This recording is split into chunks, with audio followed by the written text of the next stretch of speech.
हरे कृष्णा कृष्णा कृष्णा हरे हरे हरे राम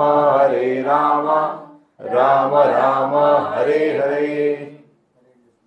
हरे कृष्णा। तो अभी last chapter में क्या पढ़े थे हम? तो 10 नाम अपराध कौन बताएंगे? एक एक करके कोई बता सकते हैं ऐसे। सबसे पहला क्या है? तो सबसे बड़ा अपराध है भक्तों के प्रति अपराध करना। उसको हाथी मदा अपराध भी बोलते हैं। मतलब जो भी भक्ति में जुड़े हुए हैं उनके प्रति अगर हम अपराध करते हैं तो हमारी भक्ति नष्ट हो जाती है। तो वो सबसे बड़ा अपराध है। उसके बाद क्या क्या है बताएंगे कोई? तो बाकी देवी देवताओं के भगवान के समान समझना या उनसे ऊपर समझना। फिर तो गुरु ने जो आदेश दिया है उससे उल्लंघन करके और कुछ अपने हिसाब से करना। फिर भगवान के नाम की महिमा को काल्पनिक समझना या फिर अपने हिसाब से उसका अर्थ निकालना। फिर नाम के बल पर पाप करना। फिर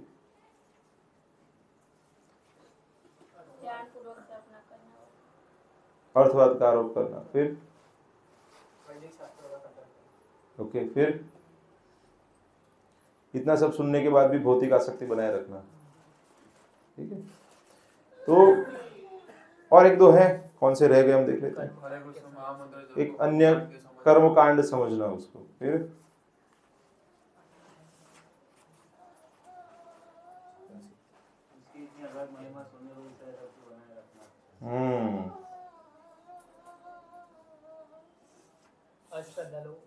यस, अश्रद्धालु को ये ज्ञान देना।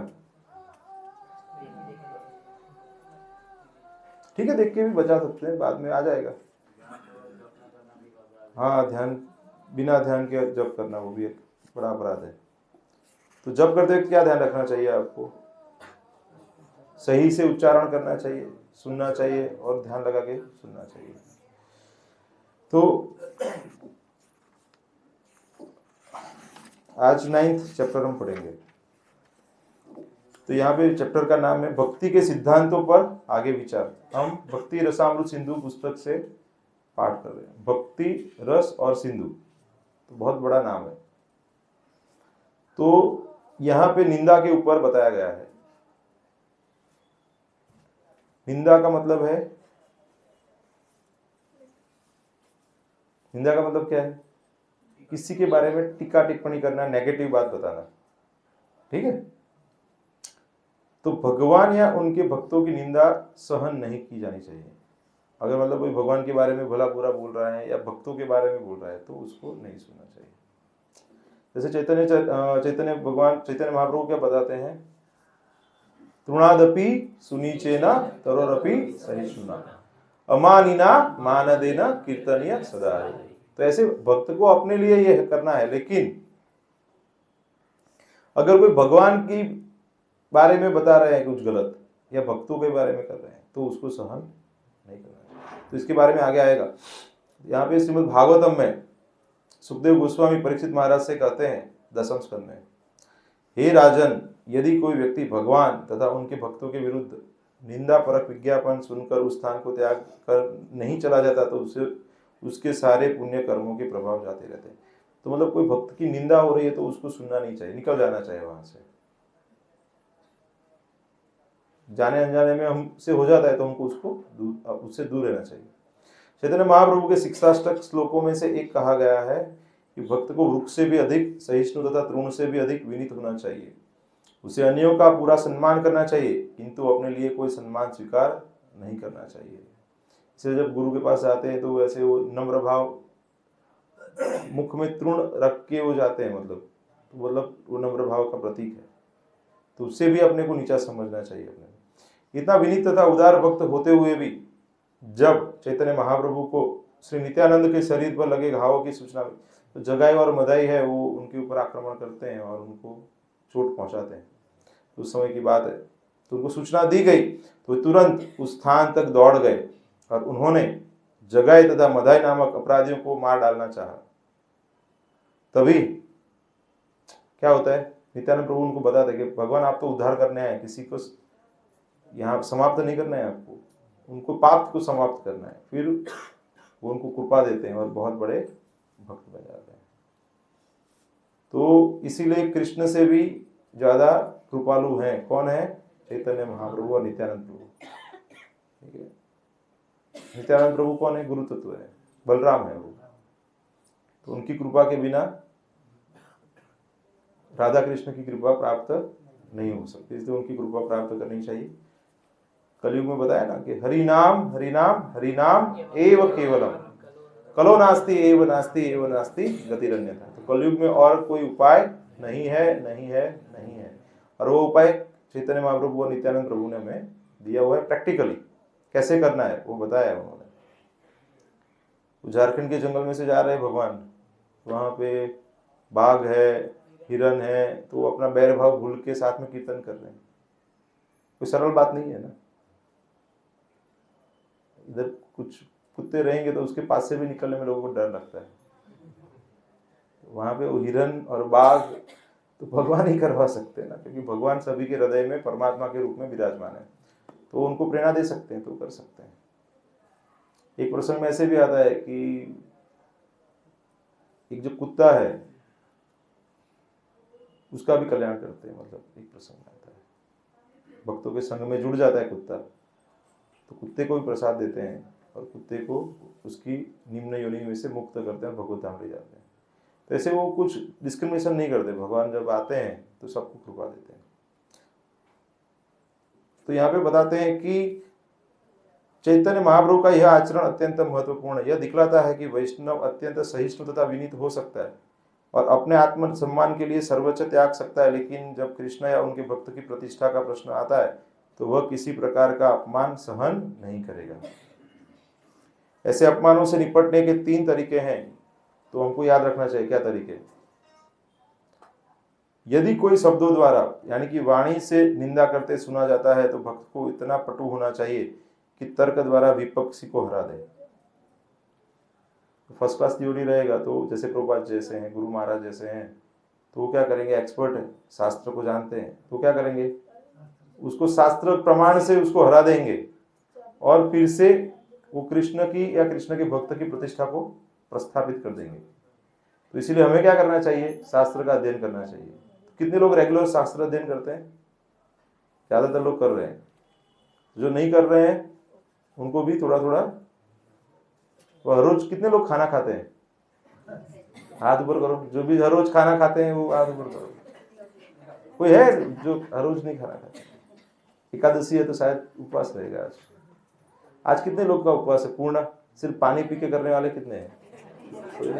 एक ही है। हाँ, एक प्रभु जी है। तो जो पानी पी के उपवास कर रहे हैं उनको एक्सक्यूज है, वो पढ़ाई नहीं, बाकी सबको पढ़ाई करना है। कुछ तो करना पड़ेगा, तपस्या करो या फिर पढ़ाई करो। तो आपको ऐसे शास्त्र अध्ययन करना चाहिए। तो कोई ऐसे भगवान का जो स्वरूप है उसका खंडन करे या उनकी महिमा का खंडन करे तो आप उसको तुरंत बता सकते हैं कि ये शास्त्र में यहाँ पे ये बताया हुआ है। वो कैसे पता चलेगा आपको? पढ़ेंगे तो पता चलेगा ना। ज़्यादातर एक्सक्यूज क्या होता है? प्रभु जी उम्र हो गई है, नहीं समझता है, ये नहीं। आप गुजराती में पढ़ो, हिंदी में पढ़ो, जो लैंग्वेज में समझता है उसमें पढ़ते रहो, पढ़ते रहो। तो क्या हो जाएगा? भगवान और प्रभुपाद की कृपा से आपके अंदर वो तत्व आ जाएगा। तो आज से 20 साल पहले मुझे भी कुछ नहीं समझता था, तो पढ़ते पढ़ते समझने लगा, तो आपको भी समझ में आएगा। तो वो सबसे अच्छा उपाय है। अभी दूसरे 2 उपाय है वो थोड़ा डिफिकल्ट है। दूसरा वाला क्या उपाय है? यदि वह विपक्षी को हरा नहीं सकता तो उसे चाहिए कि वह विनीत होकर केवल खड़ा न रहे लेकिन अपना जीवन त्याग कर दे। है कोई रेडी ऐसा जीवन त्याग करने के लिए? पहला वाला इजी है कि दूसरा वाला इजी है? कितने लोग बोलते हैं पहला वाला इजी है ना? प्राण त्याग करना इजी है अपने लिए? तो नहीं है ना। तो इसलिए क्या करना चाहिए? पहला वाला करना है ना। तो पहले वाले के लिए क्या करना है? कुछ ज्यादा कुछ करना नहीं, थोड़ा थोड़ा पढ़ना है आपको। 2-4 घंटे पढ़ सकते हैं रोज आप। कितना घंटा पढ़ना है?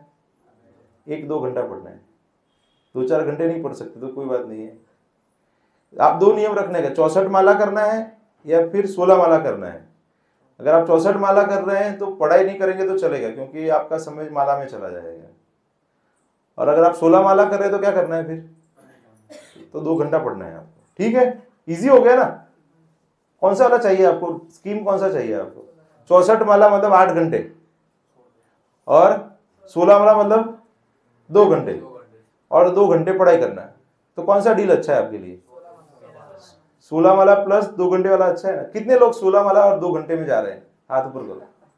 सब लोग उसमें जा रहे हैं। 64 वाला में कितने जा रहे हैं? कोई भी नहीं है, देखो। हाँ, मैं भी नहीं हूँ मेरे पास भी समय नहीं है, मैं भी 16 माला प्लस थोड़ा बहुत पढ़ने वाले में ही हूँ अभी। सो कहने का मतलब क्या है कि हमें पढ़ना चाहिए। जितना आप पढ़ेंगे तो उससे क्या होगा कि आपकी बुद्धि तीव्र हो जाएगी और आप उससे अच्छे से, किसी का भी कोई प्रश्न रहेगा तो उसको कृष्ण आपको गाइड करेंगे कि कैसे आंसर देना है, क्योंकि हर एक प्रश्न अलग अलग तरीके से आ सकता है ना। तो उसका आंसर आपको, कई बार कोई मुझे प्रश्न पूछता है तो वो जो पुराना सब पढ़ा हुआ है ना, तो वहां से प्रेरणा मिलती है आपको ऐसे आंसर देना है। लेकिन कुछ पढ़ा ही नहीं रहा होगा तो आप ऐसे खड़े हो जाएंगे, आप ब्लैंक फेस हो जाएगा। एग्जाम में वाइवा होता है ना, तो ऐसे होता है ना, कुछ भी प्रश्न पूछे तो ऐसे ऊपर देखते, इधर देखते, उधर देखते एग्जामिनर के आंख मिला के आप बात नहीं कर सकते ना। तो उसका मतलब क्या है, फिर प्राण त्याग करना पड़ेगा उस समय पे। आपको क्या करना पड़ेगा? है कोई अभी इतना विरल नहीं है कोई, तो इसलिए पढ़ाई करना है आपको। और तीसरा क्या है, अभी ये दोनों विधियों से काम में नहीं ला सकते तो क्या चाहिए? तीसरा, वो स्थान छोड़ देना चाहिए। वो अभी पलायन करना है, मतलब उसका मतलब क्या है, मैदान छोड़ देना है। तो मैदान छोड़ने से अच्छा क्या है, सबसे पहला वाला अच्छा है। दूसरा और तीसरा हमारे लिए ऑप्शन ही नहीं है। प्रभुपाद के जो सिस्टम में जो आए हैं ना, प्रभुपाद की जो परंपरा में आए हैं ना, उनके लिए दूसरा तीसरा वाला ऑप्शन, कौन सा वाला ऑप्शन है? पहला वाला। इसलिए तो प्रभुपाद जी ने इतने सारे पुस्तक दिए ना। अभी कोई भी परंपरा में आप जाएंगे, और भी संप्रदाय है, इतना कोई पुस्तक अध्ययन का कोई बोलता है? नहीं बोलता ना। डोनेशन का बोलेंगे आपको, डोनेशन करो, बोलते हैं ना ऐसा, आपका पैसा हमें दे दो, फिर आपको और कुछ सेवाओं में लगाएंगे। लेकिन प्रभुपाद जी क्या बताए, पुस्तक वितरण को सबसे ज्यादा महत्व दिया है। पुस्तक वितरण क्यों देना है? पुस्तक बेचेंगे पैसे मिलेंगे, उसके लिए क्या? तो पढ़ने के लिए देना है सबको, ऐसे नहीं पस्ती बना के रखना है आपको। तो अभी कौन सा त्योहार आ रहा है, उसको क्या बोलते हैं? गौर पूर्णिमा। गौर पूर्णिमा का मतलब क्या है? किनका उदय होता है? गौर चंद्र। गौर चंद्र कौन है? चैतन्य महाप्रभु, गौरांग निमाय। तो उस समय पे हमें कौन से ग्रंथ का वितरण ज्यादा करना चाहिए? चैतन्य चरितामृत का। तो अभी पद्मनाभ कृष्ण प्रभु हैं, वो कुछ ऑफर लेके आए हैं, तो जो लोग लाभ लेना चाहते हैं वो सब लाभ ले सकते हैं। ग्रुप में देखा रहेगा आपने, कितने लोगों ने देखा है? सबने देखा है। जिन्होंने नहीं देखा है वो पूछ सकते हैं उनको पर्सनली कि क्या ऑफर है। अभी कुछ डिस्काउंट 10 से 20% जितना डिस्काउंट अभी अलग अलग भाषाओं में है, 25% तक है कुछ कुछ लैंग्वेजेस में, तो आप उसका लाभ ले सकते हैं। और बहुत महत्वपूर्ण ग्रंथ है। भक्ति सिद्धांत सरस्वती महाराज ठाकुर ने बताया था कि अगर सारे ग्रंथ चले गए और श्रीमद् भागवतम और चैतन्य चरितामृत बच गए तो भी बहुत है। अच्छा, भागवतम भी नहीं बचा लेकिन चैतन्य चरितामृत बच गया ना, तो भी चलेगा। मतलब ऐसे उन्होंने बताया हुआ है। तो उससे हम समझ सकते हैं कि चैतन्य चरितामृत का क्या महत्व है। तो जैसे हम सब लोगों ने पहले भगवत गीता की पढ़ाई की है, उसके बाद भागवतम और फिर उसके बाद चैतन्य चरितामृत का भी अध्ययन करना चाहिए। तो ये ग्रंथ खत्म हो जाएगा, उसके बाद और कुछ ग्रंथ हम पढ़ लेंगे, भागवत पढ़ लेंगे, तो फिर चैतन्य चरितामृत पढ़ना चाहिए। तो एटलीस्ट वो पूरा आपके पास नहीं है तो प्रेमावतार चैतन्य महाप्रभु करके भक्ति विकास स्वामी महाराज की पुस्तक है, छोटा सा, जिसमें कंडेंस्ड पूरा उनका जीवनी बताया हुआ है और मुख्य मुख्य उपदेश बताए हुए हैं। वो तो एटलीस्ट पढ़ना ही चाहिए आपको, तो जिससे आपको पता चले कि चैतन्य महाप्रभु क्या है। ऐसे अभी जो फिलोसॉफी हम फॉलो कर रहे हैं वो क्या है, गौड़ीय मठ क्या है, सिद्धांत क्या है, वो सब चीज़ें बेसिक हमें पता होनी चाहिए। ऑडियो ऐप भी है, हाँ, तो वो ऑडियो ऐप भी है। सीडी में मेरे पास है, तो मैं कभी लॉन्ग ट्रैवल में जाता हूँ ना, तो वो पुस्तक बार बार सुनता रहता हूँ, और अच्छे से, मतलब जो बोल रहे हैं ना हिंदी में, तो वो एक ही व्यक्ति बोल रहे हैं, लेकिन वो अलग अलग आवाज़ से अलग अलग तरीके से बोलते हैं, तो आपको अलग अलग, और बैकग्राउंड म्यूजिक भी ऐसा है कि लाइव लगता है आपको, कि ऐसे आपको अनुभव होता है कि वैसे वहीं पे हैं आप। तो ऑडियो ऐप को आप डाउनलोड कर सकते हैं, और एटलीस्ट थोड़ा दिन है भी आपके पास तो उसको सुनना चाहिए, समय है तो पढ़ना चाहिए। तो कितने लोगों को चैतन्य चरितामृत प्राप्त करना है? कुछ भक्त हैं प्रभु, तो नाम ले लीजिए आप बाद में, ठीक है। आप आपके नाम किनको दे सकते हैं? पद्मनाभ कृष्ण प्रभु को दे सकते हैं, तो वो उसके लिए व्यवस्था करेंगे, ठीक है। तो पहला तरीका क्या है? ज्ञान प्राप्त करना, और जो आर्ग्यूमेंट्स है उसको रिफ्यूट करना। दूसरा तरीका क्या है? प्राण त्याग कर देना। तीसरा तरीका क्या है? 9 2 11 हो जाना, पलायन हो जाना। तो हमें क्या करना है? 16 माला प्लस 2 घंटा। वो कितने लोगों ने हाथ ऊपर किया था? तो एक बार देख लो आप, इधर भी है, इधर भी है, इनके लिए मैं अलग एग्जाम रखूंगा। अगर 2 घंटा पढ़ेंगे ना तो एग्जाम ले सकता हूं मैं उनके, बाकी के लोगों का नहीं लेंगे हम। समझ में आ गया क्या करना है हमें? तो भक्तों की निंदा को नहीं सुनना है, सहन नहीं करना है। यदि वह इन दोनों विधियों का काम में नहीं ला सकता है तो वह स्थान को त्याग कर देना चाहिए। यदि वह उपयुक्त तीनों विधियों में से कोई विधि नहीं अपनाता तो वह भक्ति के पद से नीचे गिर। इसीलिए हम लोग गिरे हुए हैं, क्योंकि हम पढ़ते भी नहीं है, प्राण त्याग तो करते नहीं, क्योंकि शरीर हमको बहुत प्रिय है। प्रिय है कि नहीं? मुझे तो है, आपका पता नहीं है, क्योंकि अभी हम लोग सब शारीरिक भावना में, हम उतना उन्नत स्तर पे नहीं आए कि हमको पता है थियोरेटिकली कि हम शरीर नहीं है, लेकिन हमको हमारे शरीर और शरीर के जो उपार्जन है, सब कुछ, बच्चे पत्नी, ये सब, उससे बहुत इंटरेस्ट है कि नहीं? आप लोगों को नहीं, अभी शादी नहीं हुई इसलिए नहीं है, बचे हुए हो आप लोग, ठीक है। अदरवाइज क्या वो जिम्मेदारी हो जाती है ना, फिर अटैचमेंट हो, क्योंकि आप उनके लिए तो खून पसीना करके कमाई करते हो ना, तो अटैचमेंट हो ही जाता है फिर उनके लिए। दूसरा पढ़ते हैं हम, वो बहुत प्रैक्टिकल, तिलक तथा तुलसी की कंठी पहनना। इजी है कि नहीं? अभी मैंने 1-2 बार बताया, तो ज्यादातर अभी 90% लोग तिलक करके आ रहे हैं। अच्छा है, मैं बोलता हूं तो करते आप लोग, अच्छा है। तो फायदा होता है कि नहीं? चेतना आपकी पूरी चेंज हो जाती है। और कैसा है, मुझे सबसे ज्यादा फायदा मिलता है, क्योंकि मैं आपके दर्शन करता हूँ, आप मेरे दर्शन करते हैं, तो मैं तिलक करके आता हूँ, उसका फायदा आपको मिलता है, और आप लोग तिलक करके आते हैं तो उसका फायदा मुझे मिलता है। तो मैं प्रवचन ले रहा हूं तो मुझे फायदा मिलना चाहिए कि नहीं? हाँ, इसीलिए मैं बताता हूँ कि आपको ये सब करना चाहिए, क्योंकि आप लोग क्या मेरा प्रोटेक्शन करते हैं, मैं आपका प्रोटेक्शन करता हूँ, तो भक्ति एक दूसरे के प्रोटेक्शन से ही बढ़ेगी प्रैक्टिकली। मैंने एक पिक्चर भेजा था आज या कल ग्रुप में, देखा था आप लोगों ने? ये ग्रुप में भेजा था कि दूसरा कोई ग्रुप में भेजा था? दूसरे ग्रुप में भेजा था। तो मतलब हमारा ऐसे दिमाग है ना, वो डाउन क्यों हो जाता है? क्योंकि क्या, हमारा चार्जिंग नहीं होता है। मोबाइल में चार्जिंग नहीं तो बैटरी डाउन हो जाता है ना, तो उसमें क्या होता है, तो हमारा चार्जिंग कैसे होता है? एक तो हम पहला चैंटिंग अच्छे से नहीं करेंगे तो चार्जिंग डाउन हो जाएगा, फिर भागवतम नहीं सुनेंगे पढ़ेंगे तो चार्जिंग डाउन, एसोसिएशन नहीं लेंगे तो, प्रसाद नहीं लेंगे तो, तिलक नहीं करेंगे तो, ये सब चीजों से चार्जिंग डाउन होता है। तो यहाँ पे सारी चीजें वही बताई, चार्जिंग कैसे करना है हमें। तो तिलक तथा तुलसी कंठी, पद्म पुराण में वर्णन है कि वैष्णव अपने शरीर को किस प्रकार तिलक तथा कंठी से अलंकृत करे। ऐसे मतलब कुछ लोगों को क्या है कि सोना चांदी ऐसे अलग अलग गहने भी पहनते हैं, लेकिन वैष्णवों को उससे ज्यादा किसके ऊपर निर्भर रहना चाहिए? तुलसी की कंठी के ऊपर। तुलसी भगवान को बहुत प्रिय है।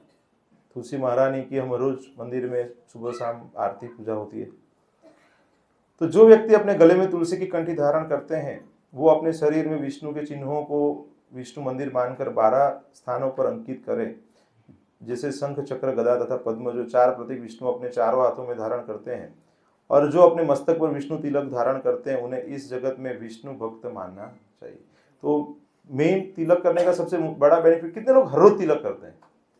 ज्यादातर लोग हर रोज करते हैं। अच्छा, कुछ लोग भक्ति एक दिन तो करते हैं ना, 2 दिन तो करते ही है ना? हाँ, अच्छा, तो बाकी के दिन क्या प्रॉब्लम आता है? हाँ, नहीं, प्रॉब्लम क्या आता है मतलब ऐसे भूल जाते हैं आप? नहीं, ऐसे जॉब पे तो खास करके जाना है। नहीं, मैं बताता हूँ आपको, जब आप शादी के लिए लड़की देखने जाओ ना तो उस दिन खास करके जाओ, तो उसको पहले से पता चले ये ऐसा ही है। आप जॉब पे जाओ ना तो ऐसे तिलक करके जाओ, तो आपको कोई फंसाएंगे नहीं, गलत जगह पे लेके नहीं जाएंगे। तो मैं जब मैरिज के लिए लड़की देखने जाता, तिलक करके जाता, उसको पहले से पता होना चाहिए ये ऐसा ही बंदा है, ये ऐसा ही रहने वाला है, समझ रहे? तो आप जैसे हो वैसे दिखाओ, तो उससे आपको भी फायदा है और आपको कभी कोई गलत रास्ते पे लेके नहीं जा पाएगा। जैसे आप तिलक नहीं किया हुआ है, पैंट शर्ट पहन के गए हैं, तो आपको कोई मतलब गलत जगह पे लेके जा सकता है आपके मित्र मंडली, तो उनको ऐसा पता नहीं है कि ये इसको कुछ फर्क पड़ेगा नहीं पड़ेगा। लेकिन आप धोती कुर्ता पहना है या फिर एटलीस्ट तिलक किया हुआ है, भले पैंट शर्ट पहना है, आप सब जगह पे धोती कुर्ता नहीं पहन सकते हैं, लेकिन आप तिलक किया हुआ है तो उससे फायदा क्या होगा? कंठी माला पहनी है तो वो लोग आपको वो ग्रुप में इन्वॉल्व नहीं करेंगे, तो वो आपका प्रोटेक्शन हो जाता है। अब ऐसे जैसे ये गुजराती ड्रेस या पंजाबी ड्रेस या साड़ी पहन के आप फिर डांस क्लब में जाएंगे क्या? तो उसका ड्रेस का कोड अलग रहता है ना, समझ रहे हैं आप?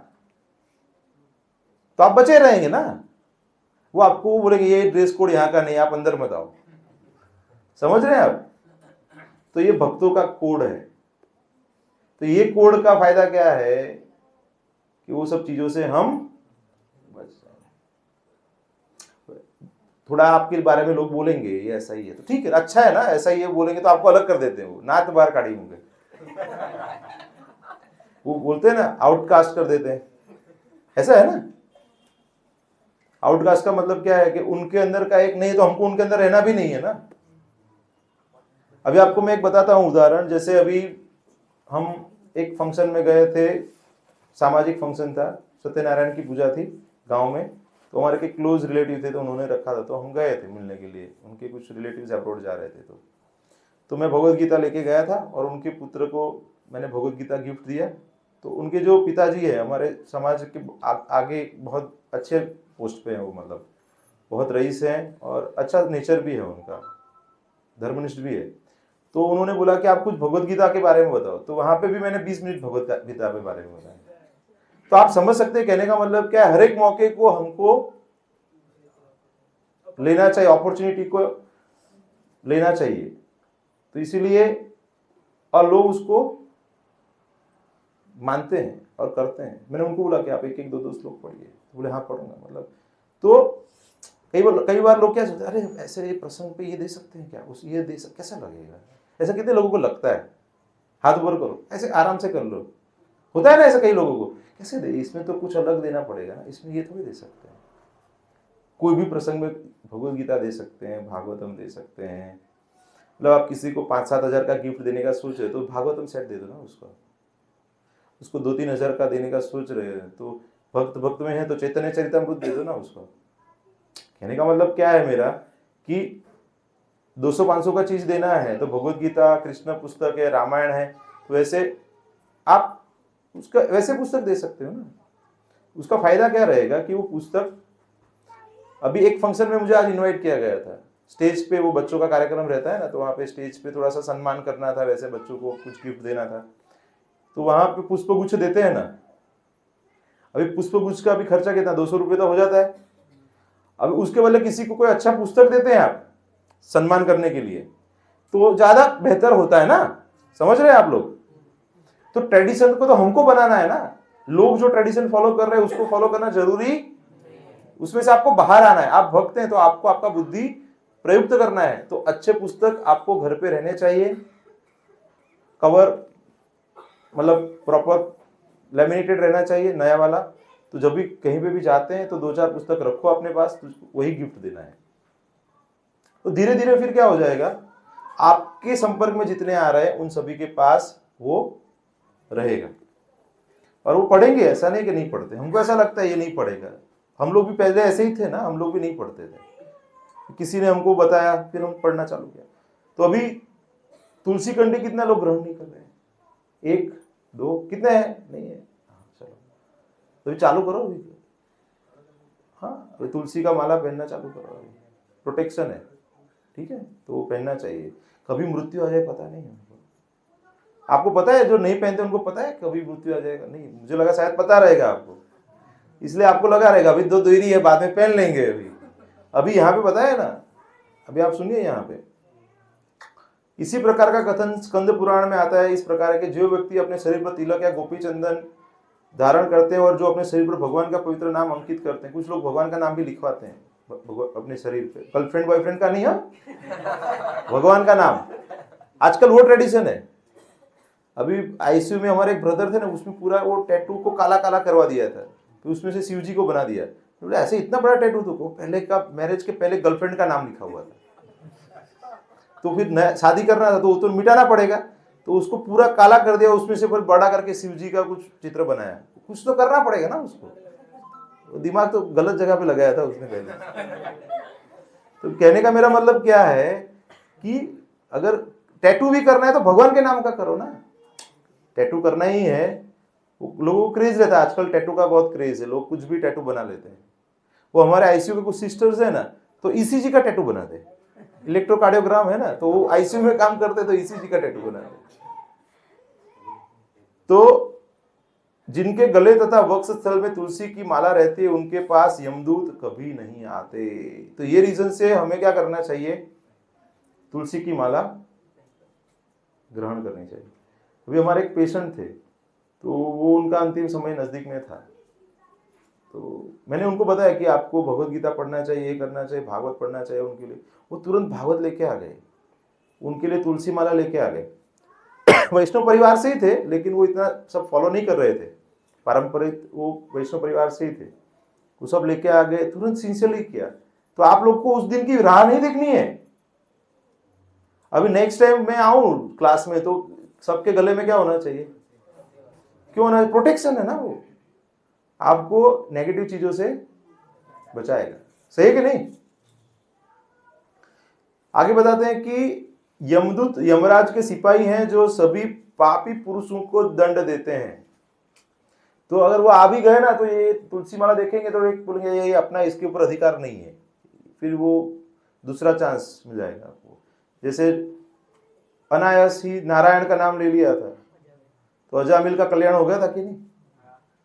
तो ऐसे ये सब चीजें प्रोटेक्शन देती है। जो वैष्णव हैं उन्हें यमदूत कभी नहीं बुलाते हैं। श्रीमद् भागवतम में अजामिल के उद्धार के प्रसंग में कहा गया कि यमराज ने अपने सहायक को स्पष्ट निर्देश दिए हैं कि वैष्णव के पास न जाए। वैष्णव जन यमराज के कार्य क्षेत्र से परे हैं, ठीक है, तो वो कार्य क्षेत्र में जाना है किसी को, है कोई इच्छा वाला, यमदूतों के पास जाने की इच्छा है, कैसा है देखते जरा वहां पे क्या एक्टिविटीज चलती है। होते है ना, परीक्षा होती है, इंक्वायरी होती है ना कुछ लोगों को, तो ऐसी है किसी को, तो फिर तुलसी माला मत पहनो आप, बाकी पहननी चाहिए। पद्म पुराण में यह भी कहा गया है कि जिस व्यक्ति के शरीर पर चंदन से भगवान का पवित्र नाम अंकित रहता है, वह सारे पापों के फलों से छूट जाता है और मृत्यु के पश्चात भगवान के सानिध्य में रहने के लिए कृष्ण लोक जाता है। आगे बताया कि फूल मालाएं स्वीकार करना। अगला निर्देश है कि मनुष्य को अर्च विग्रह को अर्पित की गई पुष्प मालाएं पहननी चाहिए। तो यहाँ पे हम कोई भी पुष्प माला है वो पहले भगवान को अर्पण करते हैं, या भगवान को जो पहनाते हैं वो भी प्रसाद के रूप में हम दूसरे दिन भक्तों को भी देते हैं, मतलब वो प्रसाद के रूप में भी आप मंदिर में देखा रहेगा। तो वो भगवान को जो पहनाया माला रहता है वो दूसरे दिन जो भक्त हैं उनको भी हम प्रसाद के रूप में पहनाते हैं, तो बहुत सम्मान की बात है। इसके संदर्भ में श्रीमद् भागवतम में 11वें अध्याय में कृष्ण से उद्धव कहते हैं, हे कृष्ण, मैंने आपके द्वारा प्रयुक्त और भोगी गई वस्तुएं यथा फूलों की मालाएं, साधुओं के वस्त्र, अलंकरण तथा वस्तुएं ग्रहण कर ली हैं और मैं आपके उच्छिष्ट भोजन को ही खाता हूं, क्योंकि मैं आपका तुच्छ दास हूं। इस तरह मुझे विश्वास है कि भौतिक शक्ति माया का जादू मुझ पर नहीं चल पाएगा। माया को पता चलेगा ये सब तो कृष्ण का दिया हुआ है ना, भक्तों का है, तो वे उसको टच नहीं करेंगे। इस श्लोक का अर्थ यही है कि जो व्यक्ति गोपी चंदन के तिलक से शरीर को अलंकृत करने के विधान को अपनाता है और कृष्ण की अर्पित की गई मालाएं धारण करता है, उसे माया अपने वशीभूत नहीं कर सकती। कर सकती है क्या फिर? कि हमको क्या है कि हमारा मन क्या करता है पता है? अरे ये सब जो ये धोती कुर्ता पहनेगा, ये माला लगा देगा, ये तिलक लगा देगा, तो फिर मेरा इस पे ऊपर कोई अब चलेगा नहीं। इसलिए मन हमको क्या समझाता है कि अभी प्रभु जी तो बताते हैं, इनका तो काम है, अभी तो हम रुक जाते हैं, अभी थोड़ा 10-15 साल के बाद करेंगे सर, तब तक तो आपको इस्कॉन में से बाहर हो जाओगे। समझ रहे हैं? तो इसीलिए शास्त्र में जो बताया हुआ है उसको फॉलो करना चाहिए, अपने मन से नहीं करना चाहिए। मृत्यु के समय यमराज के दूत अपने उनके पास नहीं जा सकते। यदि वह सारे वैष्णव नियमों का पालन नहीं भी कर सकता, किंतु यदि वह कृष्ण प्रसाद ग्रहण करता है तो वह क्रमशः वैष्णव पद को प्राप्त करने की पात्र बन जाता है। अच्छा, आप लोग लकी है सब, आपको हर शुक्रवार को और हर रविवार को और बीच बीच में भी कृष्ण प्रसाद तो प्राप्त होता ही है ना। तो मेरा प्रवचन न भी अच्छा लगे तो बाहर बैठो, थोड़ा बच्चों के साथ जाके खेल लो, उनको मैनेज करो, प्रसाद के समय पे आ जाना है। आप यहाँ पे क्या बताया कि अगर वह कृष्ण प्रसाद ग्रहण करता है तो क्रमशः वैष्णव पद को प्राप्त, फिर कभी कभी फिर रुचि आ जाएगी प्रवचन की आपको, अगर अभी नहीं आ रही है और ये थोड़ा डिफिकल्ट लग रहा है तो वही क्या बोलते हैं कि दीप प्रभु, अनमोल प्रभु, उनको मैनेज करने चले जाओ। तो बाद में क्या हो जाएगा, वैष्णव सेवा हो जाएगी वो भी, तो धीरे धीरे आप फिर प्रवचन में भी रुचि हो जाएगी। जिसको प्रवचन में रुचि होती है ना वो उच्च स्तर के वैष्णव है। प्रभुपाद जब उनके गुरु महाराज को सुनते थे तो प्रभुपाद के बारे में उनके गुरु महाराज बताते थे कि और भक्तों को कि he likes to listen, he likes to hear. तो जो भगवान के ग्रंथों को पढ़ना सुनना जिसको अच्छा लगता है वो उच्च वैष्णव है। कि सबको रस नहीं रहता है, कुछ लोगों को कीर्तन में रस रहता है, कुछ लोगों को दर्शन में रस रहता है, मेरे जैसे भक्तों को प्रसाद में रस रहता है। लेकिन सुनने वाले जो भक्त है ना, जो भगवान की कथा के बारे में, पुस्तक के बारे में पढ़ते हैं, सुनते हैं, कुछ क्योंकि वो रस डेवलप हो गया उनका, सबकी बस की बात नहीं है। आगे बताते हैं कि उसी प्रकार स्कंद पुराण में ब्रह्मा जी नारद से कहते हैं कि हे नारद, जो व्यक्ति कृष्ण को अर्पित फूलों की माला को अपने गले में धारण करता है वह समस्त रोगों तथा पाप कर्मों के फलों से मुक्त हो जाता है। रोग क्यों होते हैं? हमारे कर्मों की वजह से होते हैं। जैसे आपके कर्म फल चले जाएंगे तो आप धीरे धीरे आपको रोग भी नहीं। जब तक हम रोग भोग रहे हैं उसका मतलब क्या है कि कुछ पुराने कर्म फल बाकी है भुगतने, राइट। तो जैसे जैसे हम आगे जाएंगे तो हमारे कर्म फल चले जाएंगे, तो वो पाप कर्म दूर हो जाएंगे, तो फिर निरोगी हो जाएंगे और पदार्थ के कलमश से क्रमशः छूट जाता है। आगे बताया कि अर्चा विग्रह के समक्ष नाचना, ऐसे बताया जाता है ना कि भगवान के सामने हमें कीर्तन करना चाहिए, बताते हैं ना। तो कैसे करना चाहिए? हाथ नीचे रख के या हाथ ऊपर रख के? हाँ, तो कितने लोग हाथ नीचे रख के करते हैं? थोड़ा आलसी हो जाते हैं ना कई बार, तो हाथ ऊपर रखना चाहिए ज्यादातर। क्यों? कैसे हाथ ऊपर रखना चाहिए? हरे कृष्णा कृष्णा कृष्णा हरे हरे, हरे राम राम राम हरे हरे। इससे फायदा क्या होता है? भगवान को पता चल जाता है कि ये अपने ऊपर आश्रित है, हाथ ऊपर कर दिया है। जैसे द्रौपदी जी ने क्या किया था, उनको पता चल गया कि कृष्ण के अलावा कोई, अभी साड़ी को बचाने जाएंगे तो बचने वाली नहीं है, वो कृष्ण के शरण में जाएंगे तो कृष्ण बचा लेंगे। तो कृष्ण ने क्या किया? अनलिमिटेड साड़ियां भेज दी वहां पे, राइट। तो हम भगवान के शरण में जा सकते, तो शरण में जाना मतलब दोनों हाथ ऊपर कर देना है। तो चैतन्य महाप्रभु और नित्यानंद प्रभु कौन सी मुद्रा में है? वो हर रोज ऐसे ही खड़े हैं, तो हमको तो थोड़े समय करना है ना, तो कर सकते हैं कि नहीं? ठीक है। क्या बताया कि द्वारका महात्म्य में अर्च विग्रह के समक्ष नाचने की महिमा का उल्लेख श्री कृष्ण द्वारा इस प्रकार हुआ है। जो व्यक्ति प्रसन्नचित रहता है, जो मेरे समक्ष नाचते समय भाव विभोर हो जाता है और विभिन्न शारीरिक भंगिमाएं प्रकट करता है, वह हजारों वर्ष के संचित सभी पाप फलों को जला सकता है। मैं सुबह में दर्शन आरती को जाता हूं तब मैं देखता हूं तो एक सीनियर, नॉट रेगुलर डिवोटी, लेकिन वो हर रोज आते हैं, मतलब सिर्फ वो आरती में आते हैं, तो दीक्षित भक्त नहीं है, लेकिन वो मतलब हर रोज आते हैं। और जब गुरु पूजा होती है ना, तो इतना वो प्रसन्न मुद्रा में रहते हैं, नाचने लगते हैं वो। तो मतलब वो उनको तब प्रभुपाद की और कृष्ण की कृपा प्राप्त होती है, क्योंकि वो सब कोई नाच नहीं सकते ना। भगवान के सामने नाचना सबकी बात नहीं है। सामान्य जगत के सामने सब नाच सकते हैं, समझ रहे हैं आप। उसी ग्रंथ में नारद का भी कथन मिलता है कि जिसमें वे बल देकर कहते हैं कि जो व्यक्ति अर्च विग्रह के समक्ष ताली बजाता है, मतलब ऐसे ही खड़ा नहीं रहना चाहिए, नाचना भी चाहिए और ताली भी बजाना चाहिए, तो उसके शरीर के पाप कर्म रूपी पक्षी ऊपर उड़ जाते हैं। यहाँ पे बहुत अच्छा उदाहरण दिया कि जिस प्रकार ताली बजाते हैं तो आवाज होती है तो पक्षी उड़ जाते हैं, कहीं पे भी पक्षी है। तो यहाँ पे बताया कि ताली बजाते हैं तो बहुत से सारे पक्षी उड़ाए जा सकते हैं। उसी प्रकार अनेक पाप कर्म जो शरीर में पक्षियों की भांति बैठे रहते हैं, कृष्ण के अर्च विग्रह के समक्ष नाचने और ताली बजाने की वजह से उड़ जाते हैं। अभी समझ में आ गया क्यों ताली बजाना है? समझ में आ रहा है? ये सब दिया हुआ है, इधर डिटेल में दिया हुआ है। ये तो हमको पता नहीं था ना पहले, ये सब चीजें डिटेल, ये सब अच्छे से बताया हुआ है। और ये सब क्या भगवान, नारद मुनि, ब्रह्मा जी, मतलब सब अथॉरिटीज बता रहे हैं, उद्धव जी ये सब बता रहे हैं। आगे बता दें कि अर्चा विग्रह के सम्मान में नतमस्तक होना। जैसे कोई घर में बड़ी व्यक्ति आती है तो क्या हम सम्मान देते हैं ना, तो ऐसे यहाँ पे क्या, जब भगवान का अर्च विग्रह है जहाँ पे, तो हमें क्या करना है? नतमस्तक होना है, नम्र होना है।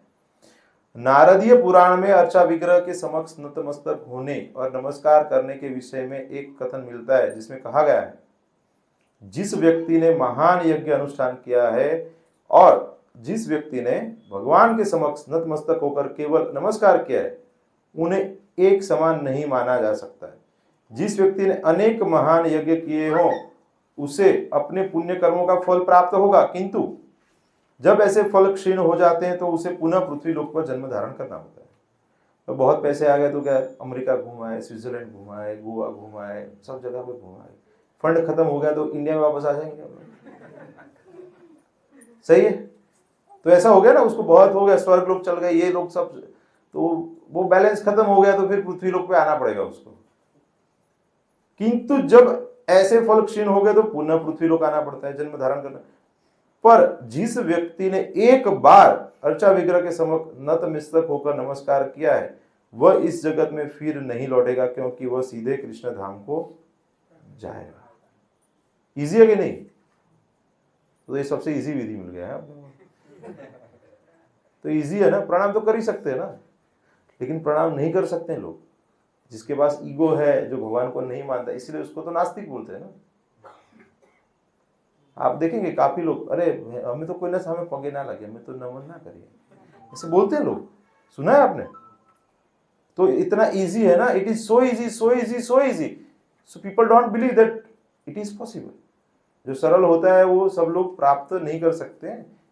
इसलिए बता दें कि बहुनाम जन्मनाम अन्ते ज्ञानवान माम प्रपद्यते वासुदेव सर्वमिति स महात्मा सुदुर्लभ।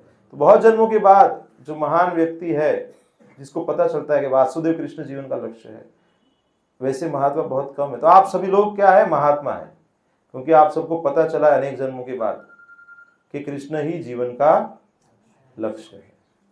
तो इसीलिए आप बाकी सब लक्ष्य छोड़ के इसको प्रायोरिटी दे रहे हैं।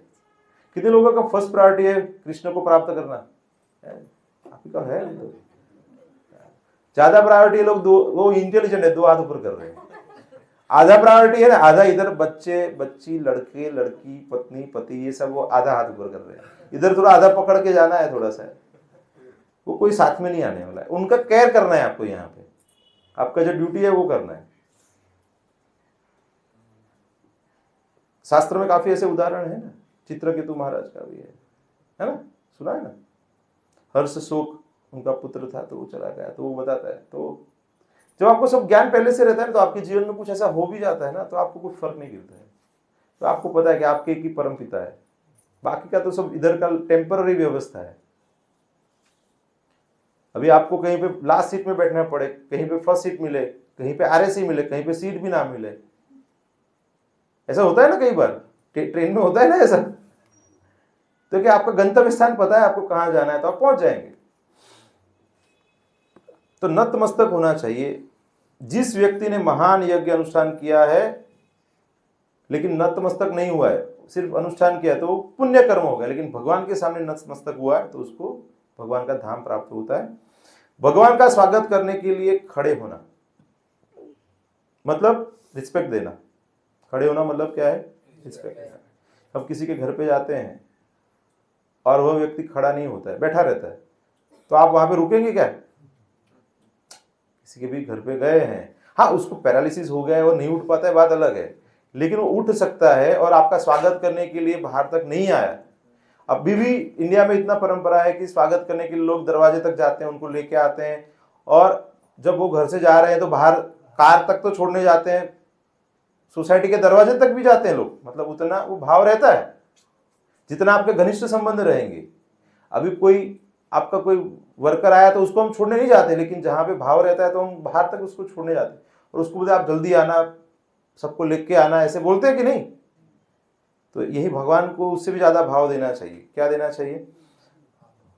जो व्यक्ति भगवान की रथ यात्रा उत्सव का दर्शन करता है और फिर भगवान की अगवानी स्वागत करने के लिए खड़ा हो जाता है, वह अपने शरीर में समस्त प्रकार के पाप दोषों को धो देता है, पाप फलों को धो देता है।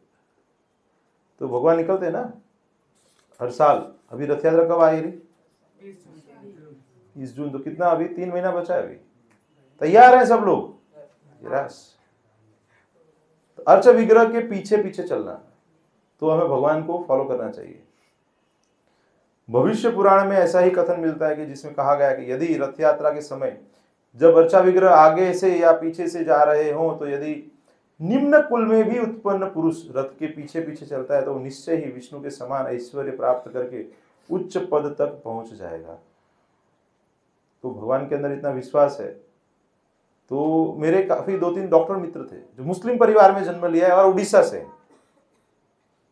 जो बहुत बड़े डॉक्टर हैं लेकिन मुस्लिम परिवार से हैं और दोनों उड़ीसा से हैं। तो भले ही वो मुस्लिम परिवार से हैं लेकिन जगन्नाथ को अपना ही भगवान मानते हैं। तो उससे आप समझ सकते हैं कि ऐसा मुस्लिम परिवार से जन्म का कोई महत्व, वहां पे उन्होंने प्रैक्टिकली देखा है भगवान को। तो कहीं पे भी जन्म प्राप्त किया है, वो भगवान की कृपा सबको मिली है, क्योंकि भगवान जगन्नाथ रथ पे आरूढ़ होके बाहर खुले में आके सबको कृपा देते हैं। जो मंदिर में नहीं भी आ सकते हैं उनको भी वो कृपा देते हैं। तो जब वो रथ यात्रा उत्सव के बारे में बता रहे थे वो डॉक्टर, तो इतने प्रसन्न होकर बता रहे थे। तो ऐसे हम समझ सकते हैं कि कोई भी धर्म से भगवान लिमिटेड नहीं है, सबके लिए भगवान। इसलिए तो जगतनाथ बोलते हैं ना, जगन्नाथ पूरे जगत के नाथ है। तो उसमें सारे धर्म आ जाते हैं। ऐसा कोई नहीं कि ये धर्म के ही भगवान है, सभी के भगवान है। विष्णु मंदिर या तीर्थ स्थानों की यात्रा, तो अभी कुछ डंकपुर की यात्रा का आयोजन हुआ है। उसका पौराणिक नाम क्या था? डंकपुर था। और वहां पे बोडाणा नाम के बहुत बड़े भक्त हो गए, जिनकी कृपा से भगवान यहां पे आके विराजे हुए। रणछोड़ राय, ठीक है। तो ओरिजिनल जो भगवान का अर्च विग्रह है वो यहाँ पे है, और फिर भगवान ने दूसरा वहां पे पूजा के लिए द्वारिका में दूसरा एक दे दिया। भगवान ने बोला ठीक है, अभी आपको भी बिजनेस करना है, आपको भी पूजा सब करना है, तो आप मैं तो इधर ही रुकूंगा। तो आप समझ सकते हैं ना। और कितने लोग जा रहे हैं डाकोर में? कितने लोग हैं? चलो अभी आधा आधा जा रहे हैं। अभी जैसे समय जाएगा ऐसे ऐसे पूरा जाएंगे, फिर इधर से भी थोड़े हो जाएंगे। कौन सी डेट है प्रभु? 26। कौन सा आ रहा है? संडे आ रहा है। जा सकते हैं, ज्यादा से ज्यादा लोग जा सकते हैं। दोनों ऑप्शन है, अपने व्हीकल में भी जा सकते हैं और बस में भी जा सकते हैं। तो ऐसे साथ में अगर डाकोर नहीं गए तो जाना चाहिए, तो मजा आएगा आपको, ज्यादा आप एकदम आनंदित हो जाएंगे। और जिन लोगों को 16 माला नहीं हो रही है तो उनको तो खास जाना चाहिए। तो आपका क्या, साथ भक्तों के संग में रहेंगे तो 32-64 माला भी हो जाएगी आपकी वहां पे। हरि भक्ति सुधोदय में भगवान कृष्ण के मंदिरों में जाने के लाभों का वर्णन आया है। जैसा कि हम पहले बता चुके कि वृंदावन, मथुरा तथा द्वारका में यह प्रथा है कि सारे भक्त इन पवित्र स्थानों में स्थित विविध मंदिरों का दर्शन करने का लाभ उठाते हैं। जैसे प्रभुपाद जी थे तो जब वृंदावन में रुके थे तो जो मुख्य मुख्य मंदिर है उनका सुबह शाम दर्शन करते थे। हम लोग ऐसा नहीं करते हैं ना, हम लोग हर रोज ऑफिस का दर्शन करते हैं। 30 किलोमीटर, 40 किलोमीटर, 50 किलोमीटर, 100 किलोमीटर दूर भी रहेगा तो हम क्या करते हैं, वर्क प्लेस का दर्शन। लेकिन मंदिर का दर्शन हर रोज होता है? घर के मंदिर का भी अच्छे से दर्शन नहीं होता है, वो एक फॉर्मेलिटी की तरह हो जाता है। मानते कि नहीं, ऐसा होता है ना, क्योंकि हमारा लाइफ ऐसे बन गया है। तो यहाँ पे क्या बताया, इसीलिए बीच बीच में क्या करना चाहिए, तीर्थ स्थानों की यात्रा करनी चाहिए। तो क्या है, हमको पता चले कि अरे मुख्य लक्ष्य ये नहीं है, ये टेम्पररी वाला है, इसको हम परमानेंट मान लिया है, राइट। हाँ, इसलिए कहाँ पे जाना चाहिए, वृंदावन, मथुरा, द्वारका। तो हमारे पास तो वही सब, द्वारका इधर ही है, कहाँ पे है, 70 किलोमीटर दूर है, 70-75 किलोमीटर, ज्यादा नहीं है यहाँ से। हाँ 65 70, तो मतलब 1.5-2 घंटे का रास्ता है यहाँ से, ज्यादा नहीं है। मतलब आप व्हीकल में जाएंगे तो 1.5-2 घंटा लगेगा, कभी भी जा सकते हैं ऐसे, कभी भी जा सकते हैं। तो बद्धात्मा जन्म के समय माता के गर्भ में रहने से कष्ट को भूल जाता है। जब जन्म के समय पे माता के पेट में बच्चा फंसा हुआ है ना, तो वो प्रार्थना करता है भगवान को कि भगवान अभी मैं भक्ति करूंगा, इसमें से पीड़ा में से बाहर निकालो। तो निकल रहा है, तैसे हम क्या करते हैं, music, happy birthday to you, भूल जाता है, उसको लगता है ये मजा ही मजा है, एकदम अलग है मजा है। यहाँ पे होता है कि नहीं ऐसा, बच्चे को हम भुला देते हैं कि तेरा मेन पर्पस बहुत पुण्यात्मा रहेगा तो क्या है, भक्तों के घर में जन्म मिलेगा, उसको अच्छा नाम मिलेगा, भगवान का नाम सुनने को मिलेगा, कीर्तन सुनने को मिलेगा, तो वो अपनी चेतना बचा पाएगा। लेकिन थोड़ा सा गया गुजरा जीवात्मा रहेगा, कुछ पाप कर्म रहेंगे, तो अच्छा परिवार नहीं मिलेगा, तो फिर वो गलत संगत में आ जाएगा, तो फिर भौतिक माया का प्रभाव बढ़ जाएगा। तो अत्यंत पीड़ादायक तथा भयानक अनुभव होता है। इस भौतिक दशा से बचने के लिए मनुष्य को भक्ति भाव से विष्णु मंदिर जाने की सलाह दी जाती है। दूसरी कोई माता के गर्भ में नहीं जाना, ऐसे कोई है तो उनको क्या करना चाहिए, विष्णु मंदिर का दर्शन हर रोज करने चाहिए, तभी वह भौतिक जन्म की कष्टप्रद स्थिति से अत्यंत आसानी से बच सकता है। वो बता रहे आजकल के गले पानी सूख गया है, गले में ये फंस गई है नाल, बच्चा मर सकता है, सिजेरियन करवा देते हैं ना, ऐसे होता है ना आजकल। तो बच्चे के जीवन पे कितना जोखिम है, बच्चा मर जाता है ना कई बार, तो अंदर बर्थ के समय पे भी डिस्ट्रेस में आ जाता है। तो अगर वो डिस्ट्रेस फिर से प्राप्त नहीं करना है तो क्या करना चाहिए, भगवान कृष्ण के मंदिर के दर्शन के लिए जाना चाहिए।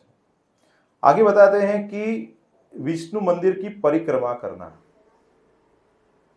तो ज्यादातर जो मंदिर है भगवान के, तो वहां पे परिक्रमा पथ बना रहता है, व्यवस्था रहती है कि हम कोई जगह पे ऐसा रहता है कि परिक्रमा का व्यवस्था नहीं है, बहुत छोटा मंदिर है या फिर बहुत क्राउडेड है, तो वो अलाउ नहीं करते, लेकिन अदरवाइज ज्यादातर परिक्रमा के लिए जगह रहती है। तो हरिभक्ति सुधोदय में कहा गया है कि जो व्यक्ति विष्णु के अर्चा विग्रह की परिक्रमा करता है वह इस जगत में वारंवार जन्म मृत्यु के चक्कर से वहां पे अपने चक्कर लगा लिए रहे तो ये चक्कर बंद हो जाएंगे।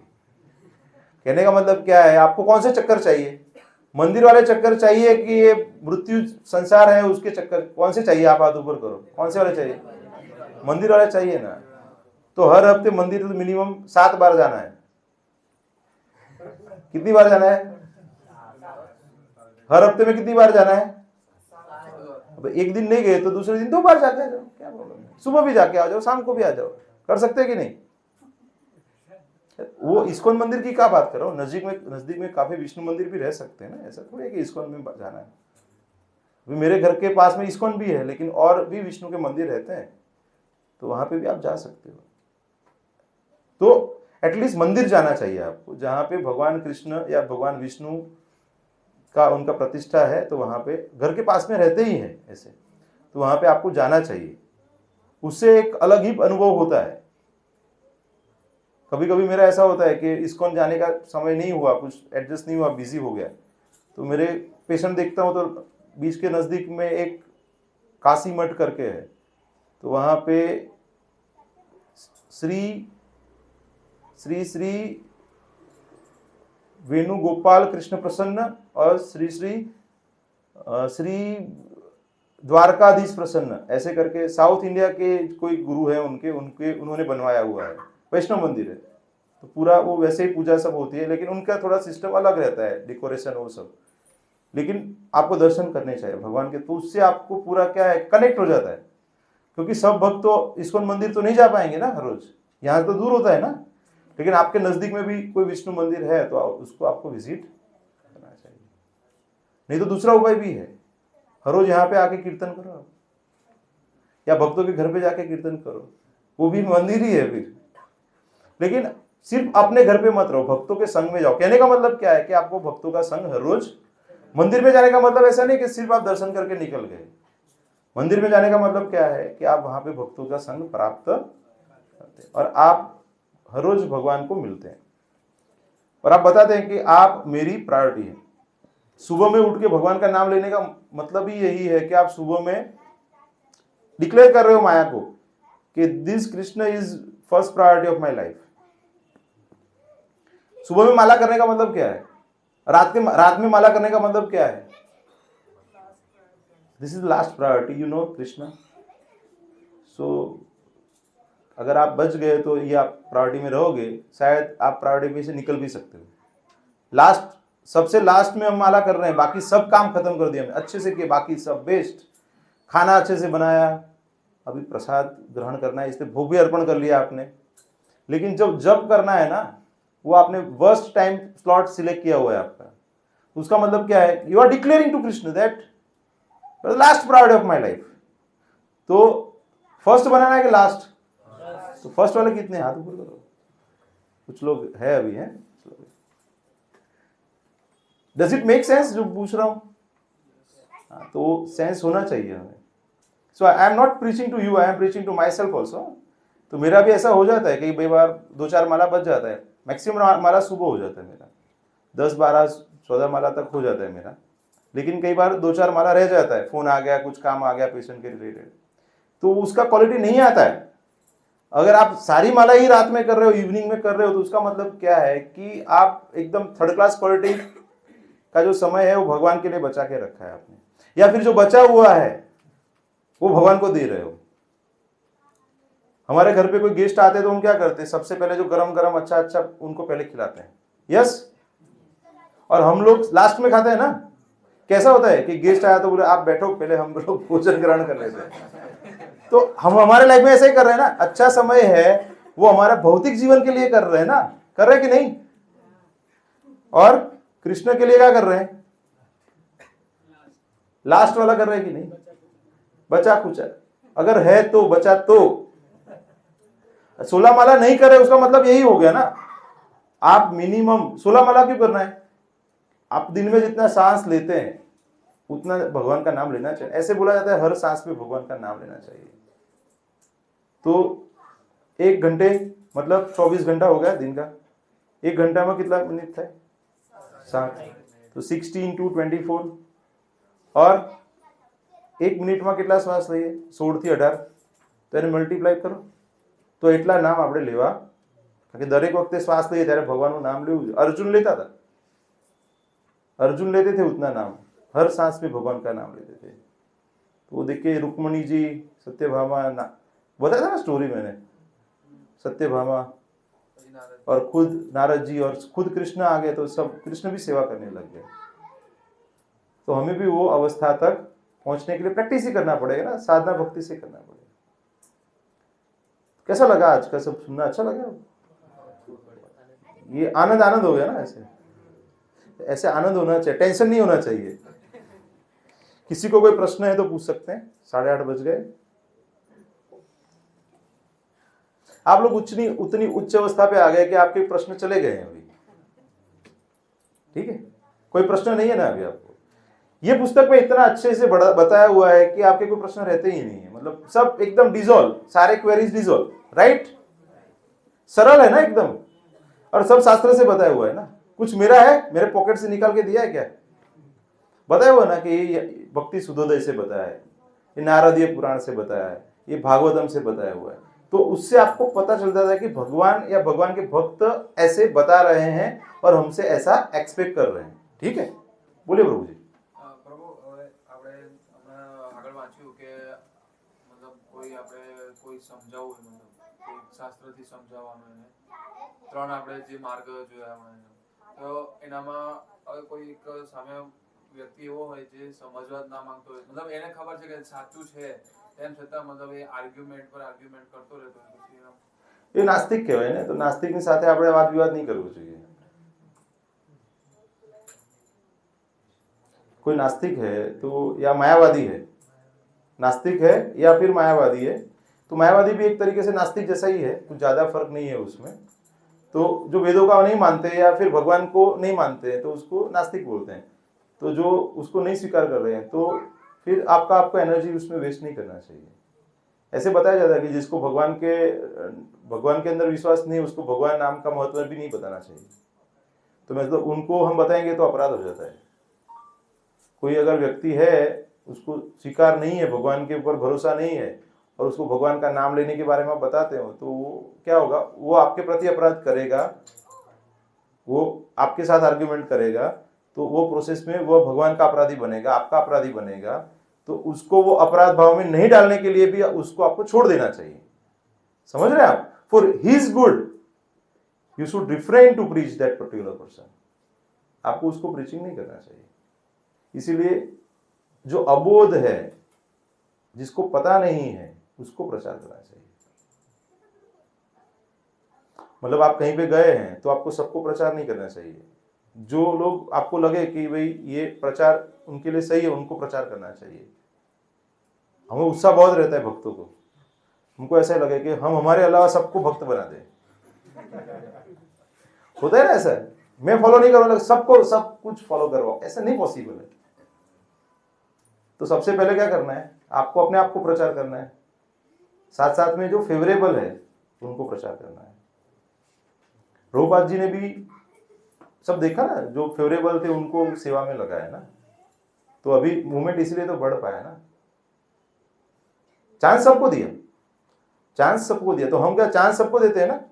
अभी मैसेज सबको करते हैं ना। अभी अगर मैसेज जितने लोगों को करते हैं सब लोग हर बार आए तो बैठने की व्यवस्था रहेगी क्या? नहीं रहेगी ना। लेकिन हम चांस सबको देते हैं, लेकिन फोर्स नहीं कर सकते ना, ऐसा है। लेकिन पीछे नहीं लगना है उनके ज्यादा आपको, नहीं तो आपकी भक्ति विनष्ट हो जाएगी। क्योंकि आप फिर क्या हो जाएगा, उसके उतना संपर्क में ज्यादा रहेंगे तो आपको नेगेटिव कर देंगे वो प्रभुपाद जैसे जो फर्स्ट क्लास डिवोटी है ना, वो उनको भक्त बना सकते हैं कृपा देके। हम उतने उन्नत स्तर पे नहीं है तो हम नहीं कर सकते। उसमें वो प्रोसेस में हमको नुकसान होता है और सामने वाले व्यक्ति को भी नुकसान होता है। ठीक, और कोई किसी को प्रश्न है क्या? ठीक है, हरे कृष्ण।